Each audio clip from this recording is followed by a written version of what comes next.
Hello everyone, in today's video I will show you on how you can send how to send disappearing photo on Snapchat. This is a step-by-step guide and this is quite easy to do. So let's jump straight into the video.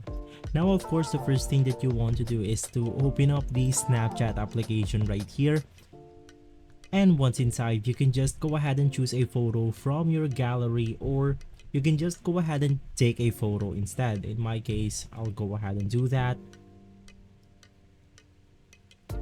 And once inside, we then have the ability to send this to our friends or even upload it as a story. Now to go ahead and send disappearing images or photos on Snapchat is by clicking on this icon right here, which is basically the stopwatch icon.